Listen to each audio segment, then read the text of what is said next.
I need to tell you about Rachel because you won't understand my story without knowing about her first.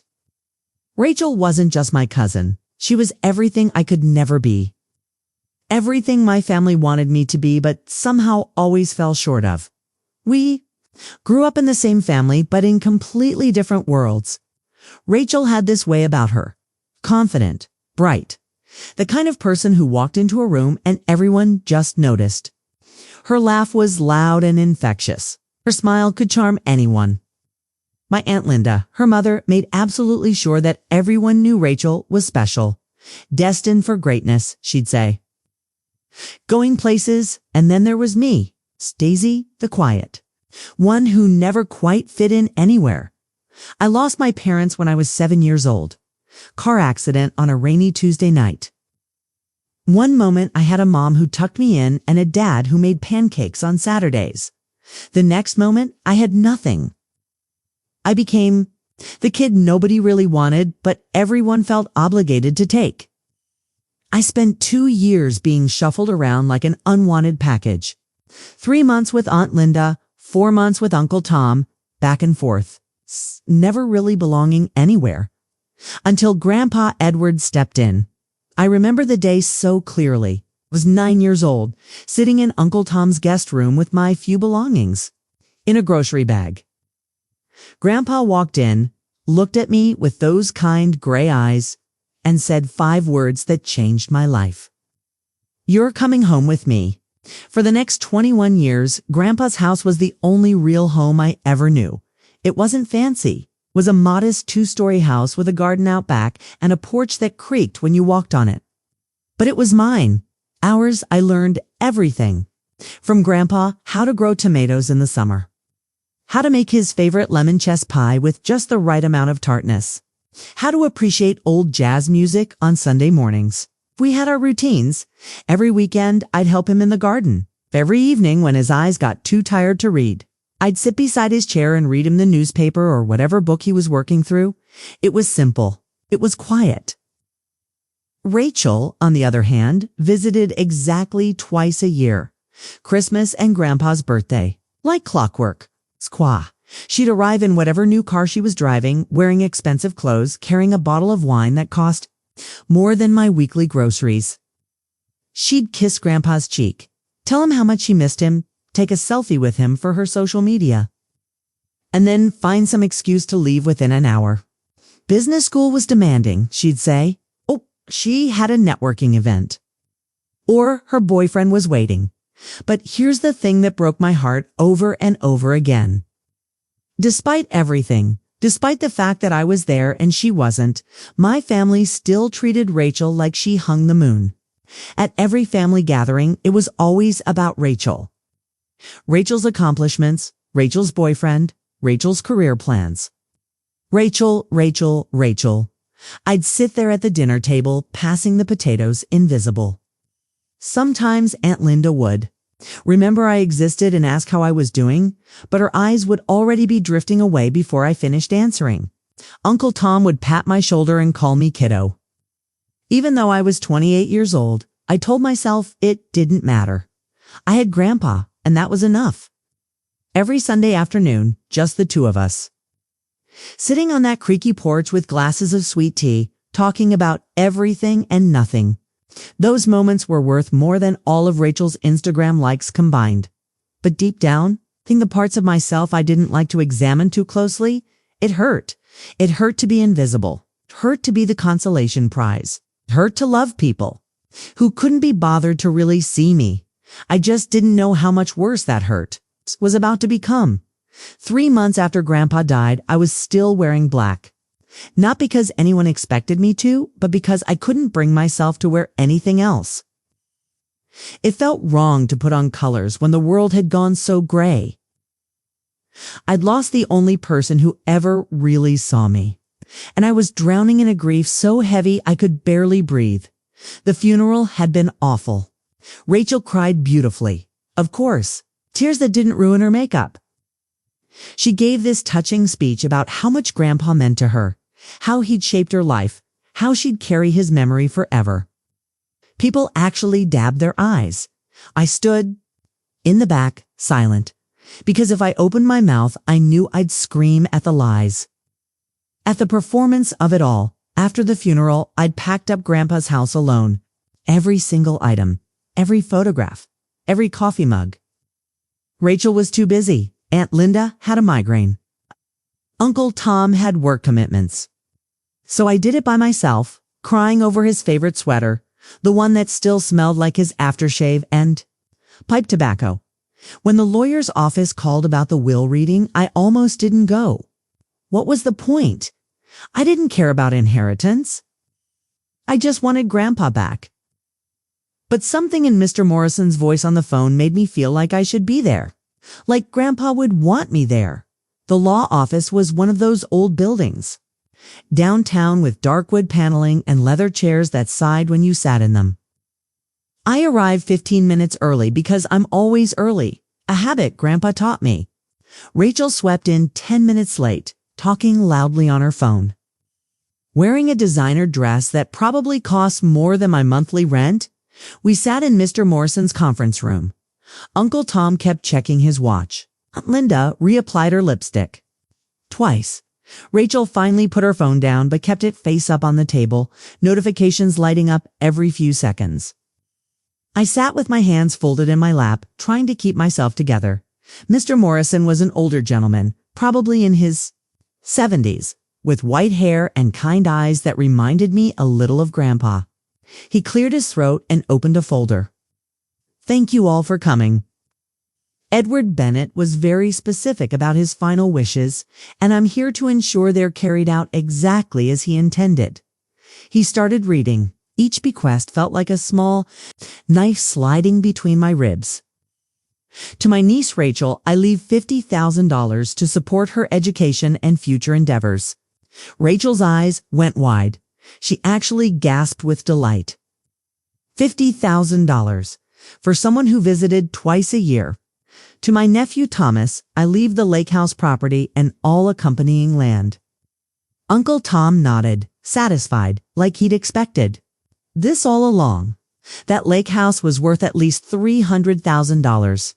Grandpa and I used to go there when I was little. We'd fish off the dock and count stars. To my niece Linda, I leave my complete antique furniture collection. Aunt Linda smiled and squeezed Uncle Tom's hand. Those antiques were worth a fortune. Grandpa had spent 40 years collecting them. He used to tell me the story behind each piece. To my grandson Bradley, $10,000. Brad, who I'd barely seen in a decade, who didn't even come to Grandpa's bedside when he was dying, nodded like this was his due. Then Mr. Morrison paused. He looked directly at me, and something flickered in his eyes. Sympathy? Sadness? I couldn't tell. And to my granddaughter Daisy, I leave the wooden box in my study and all its contents. The room went completely silent. You could hear the clock ticking on the wall. You could hear Rachel's phone buzzing. That was it. That was everything. Wooden box.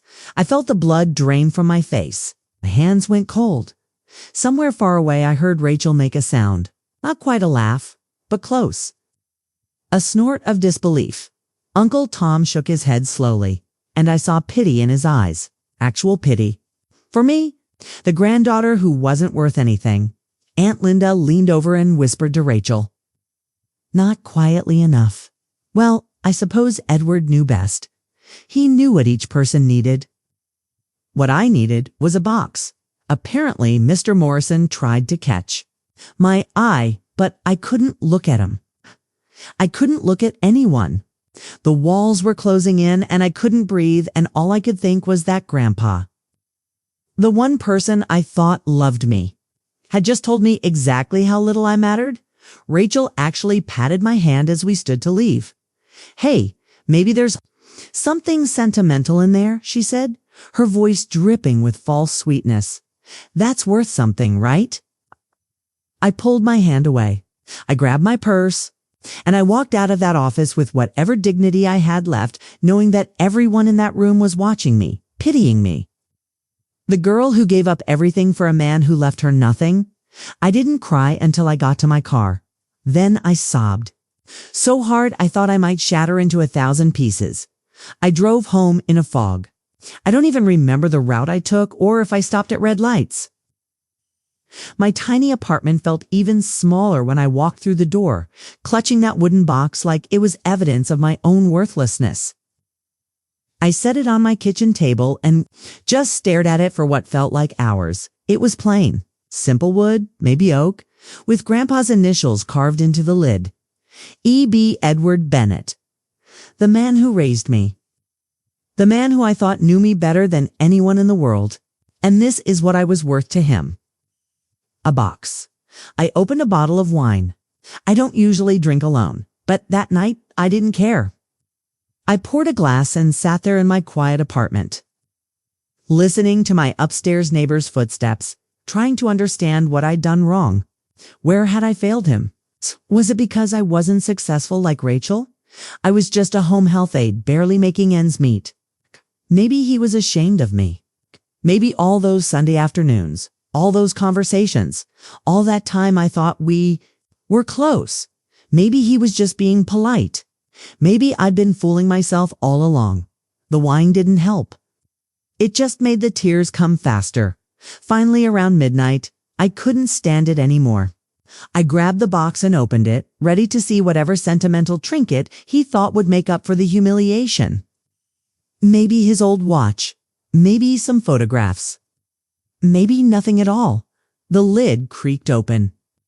Inside, resting on top of everything else, was a letter.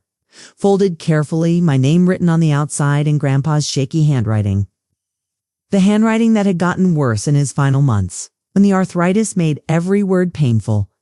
My hands trembled as I unfolded it. His words blurred through my tears. My dearest Daisy, it began. Just those 3 words broke something open inside me. If you're reading this, then they've already shown you who they are. I'm sorry you had to see it like this. Sorry for the pain this must have caused you. But I need you to understand something. Everything I did today, I did because I love you more than anything in this world. I had to stop reading. I pressed the letter to my chest and cried so hard my whole body shook. He loved me. Even now, even from beyond the grave, he was telling me he loved me. I kept reading through the tears. I've watched them for years, Daisy. I've watched your uncle, your aunt, your cousin. I've seen the greed growing in their eyes every time they visited. I've heard the conversations they thought I couldn't hear. About my assets, about my properties, about what they'd do when I was gone. They looked at me and saw dollar signs. They circled me like vultures waiting for the old man to finally die. My stomach turned. I thought about every family gathering, every smile, every, "We love you, Uncle Edward." Had it all been fake? But you, my darling girl, you stayed because you loved me. Not my money, not my things, just me. It's a broken old man with the bad jokes and the worst singing voice. You read to me when you could have been out with friends. You learned to make my mother's pie recipe because you knew it made me happy. You held my hand in the hospital and told me stories to keep me calm. You never asked me for anything except my time. I could barely see the words now. The letter was getting wet with my tears, but I couldn't stop reading. These keys you see in this box, they open safety deposit boxes at 3 different banks. I've left you detailed instructions. Inside those boxes, you'll find the truth about your family, documents, evidence, things I've collected over the years because I'm old, not blind, and certainly not stupid. My breath caught. I looked into the box. Underneath the letter were dozens of small brass keys, each one labeled with a number and an address. First, Trust National, Riverside Savings. Hamilton, Federal. Use what you find wisely, my dear. Mr. Morrison. Knows what to do when you're ready. It's a good man. One of the few left. He'll help you navigate what comes next. The lawyer fees are already paid. Everything is already arranged. The letter continued, but my eyes caught on one particular line. That made my heart stop. They took you for granted, Daisy. They took your kindness for weakness, your love for stupidity. They thought you'd just accept their cruelty and move on. But I didn't raise a doormat. I raised a fighter, I raised the strongest person I've ever known. You survived losing your parents. You survived being unwanted. You survived years of being invisible. And you did it all with grace and dignity that humbles me. I was sobbing now, ugly crying in my kitchen at midnight, clutching a letter from a dead man who understood me better than I understood myself. The box was never empty, sweetheart. It was full. Full of truth, full of justice, full of everything you need to show them exactly who you are. You were always the strong one, Daisy. Now it's time to prove it. I love you more than all the stars. We used to count love always and forever. Grandpa Edward. I sat there on my kitchen floor, surrounded by brass keys and possibilities. And for the first time since the will reading, I smiled. Grandpa hadn't forgotten me. He'd been planning my revenge all along. I didn't sleep that night. I couldn't. I sat on my kitchen floor until the sun came up, reading Grandpa's letter over and over, holding those brass keys in my hands like they were made of gold. Every time I closed my eyes, I saw Rachel's smirk, Uncle Tom's pity, Linda's whispered words. The humiliation burned fresh every single time. But underneath the hurt, something else was growing. Something sharp and hot and focused. Anger, real anger. Not the kind that explodes and fades, the kind that calculates. It's the kind that plans. It took me 2 full days to find the courage. 2 days of calling in sick to work, of pacing my apartment, of picking up my phone to call Mr. Morrison and then putting it back down. What if the boxes were empty? What if this was all some elaborate test I was about to fail? What if Grandpa had been wrong about them? But on the 3rd morning, I woke up and looked at myself in the mirror. Really looked, I saw my mother's eyes. Staring back at me, she'd been strong. She'd been fierce. And I was her daughter, even if I'd forgotten that for a while. I got dressed. I put on the nicest outfit I owned, a simple navy dress Grandpa had bought me for my college graduation. Gathered the keys. And I drove to First Trust National Bank. My hand shook as I handed the first key to the bank manager. He led me to a private room, brought me the safety deposit box, and left me alone. The box was heavier than I expected. I opened it with my heart hammering so hard I could hear it in my ears. Inside were folders, neat, organized, labeled in Grandpa's careful handwriting. The first one said Thomas Bennett, account irregularities. I opened it and my stomach dropped. Bank statements. Dozens of them, going back 6 years. Highlighted entries showing withdrawals from Grandpa's business accounts. 10,000 here, 15,000 there. Small enough not to be noticed immediately, but constant, relentless. There were copies of forged signatures, Uncle Tom's handwriting, trying to mimic Grandpa's. Fake invoices for services never rendered. Equipment never purchased. My uncle had been stealing from him systematically, deliberately, for years. The total at the bottom of Grandpa's calculations made me feel sick. $247,000. Gone. Stolen by the man who hugged Grandpa at Christmas and called him the family patriarch. I sat in that cold bank room and felt something inside me harden. This was the man who'd shaken his head with pity when I got a wooden box. This was the man who got the lake house worth hundreds of thousands. Built with money he'd been stealing. The next day, I went to Riverside Savings. The second key. The second box. This one was labeled Linda Bennett, property theft and fraud. Hands didn't shake this time. Inside were photographs. Lots of them. Time-stamped, dated, meticulous. Grandpa's antique collection, pieces I'd grown up seeing in his house. A Victorian writing desk. A Ming Dynasty vase. An 18th century grandfather clock. Each photograph showed the original piece, followed by photos of cheap replicas that had replaced them. There were receipts, too. Auction houses. Private sales. My aunt had been selling Grandpa's antiques for years and replacing them with worthless copies. She'd told him they were in storage for safekeeping, that she was having them professionally cleaned and maintained. He'd believed her because she was family. Because you're supposed to trust family. She'd made over $160,000 selling his memories. selling pieces he'd collected over 40 years. Selling parts of his history like they meant nothing. I thought about her at the will reading, smiling when she got the antique collection. Planning to sell those too, probably. The replicas she'd already installed, now legally hers, was almost brilliant. Almost. The third box was at Hamilton Federal. I already knew what name would be on this folder before I opened it. Bennett, identity theft and financial fraud. My perfect cousin, the golden child. The one who could do no wrong. The documents inside told a story I'd never imagined.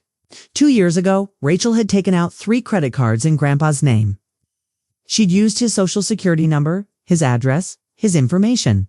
She'd maxed out all 3 cards. Expensive restaurants, a trip to Paris, luxury hotel, stays, concert tickets, jewelry. $30,000–$4,712.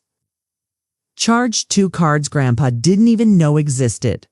There were letters from collection agencies, threats of legal action, and then stapled to the back, a single canceled check from Grandpa's personal account, paying off every cent of her debt, protecting her, protecting the family name. There was a note in his handwriting called Rachel. She cried, promised to never do it again. I believe her because I have to, but I'm documenting this just in case. Just in case. Just in case she never changed. Just in case she kept taking. Just in case the family he loved so much turned out to be exactly what he feared. I sat in that final bank vault and cried. Not for myself this time. For Grandpa. For the man who knew he was being used, being stolen from, being betrayed, but who kept loving them anyway. Who kept hoping they'd be better. Who kept giving them chances they didn't deserve. He'd protected them while he was alive, but he'd made sure that when he was gone, the truth would come out, and I was going to be the one to bring it into the light. I spent a week organizing everything.